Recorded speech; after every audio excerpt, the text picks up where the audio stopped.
motivation. Parce que quand le Seigneur parle de prier ensemble, de nous accorder dans la prière, ça veut dire que nous sommes d'accord sur ce pourquoi nous prions. Sinon, certains peuvent prier ici, d'autres peuvent prier là, peut-être même dans la même salle. Mais c'est incroyable. Le désaccord est tel que Dieu même tourne le dos. Non, c'est très sérieux. Ensuite, on a besoin aussi de le faire pour rappeler un peu à ceux qui sont déjà venus plusieurs fois, mais surtout pour donner à ceux qui ne sont pas venus du tout notre compréhension de la chose, pour qu'eux aussi soient un peu à jour. Quand nous allons, il y a 2000 ans, puis aujourd'hui, maintenant, on est douillet. Mais bref, voilà la situation. Comprenez, c'est dans cet esprit qu'il faut prier. C'est l'esprit qui vous permet de comprendre que Dieu, c'est son amour qui est en train d'agir comme ça. C'est douloureux pour nous.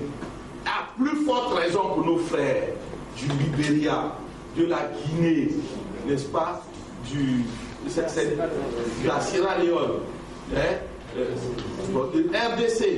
C'est vraiment douloureux. Mais véritablement, je vous le dis, c'est le Seigneur qui est en train de travailler pour qu'on avance. Vous savez, Ebola fait très peur. Un de mes parents qui travaille à l'hôpital aux infectieux, où on envoie ceux qui sont victimes du sida, en fait, il y travaillait. Il est maintenant dans une société de pharmacie. Il allait faire un tour là-bas. Et l'autre jour, au cours d'une réunion familiale, il me disait qu'il a été surpris de voir qu'on est là-bas qu'on a commencé à installer d'abord des salles pour ceux qui auraient eu Ebola. On a prêté des salles. Et puis quand le monsieur qui est là-bas a appris ça, il a hospitalisé pour le sida, il dit hey, moi j'avais mon petit sida, maintenant on va avoir Ebola. Du coup le sida est devenu petit. Il regarde. Mais nous devons montrer notre foi en Jésus-Christ comme un défi à notre qualité de lumière du monde et de celle de la terre. On dit ça toujours, mais c'est maintenant que l'Église va faire, c'est une démonstration, comme une occasion de montrer notre supériorité sur le nouvel ordre mondial.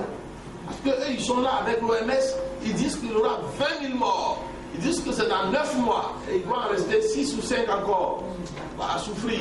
Mais si ça s'arrête dans un mois par les prières des saints, on leur dira, voilà, c'est ça la différence. Et pour ça, il faut que les saints soient mobilisés. Or, quand on appelle les saints même, certains viennent à reculons. On dirait que la maladie, là, c'est en prière ici qu'on va avoir ça. Alors que justement, c'est la prière qui peut faire reculer les choses.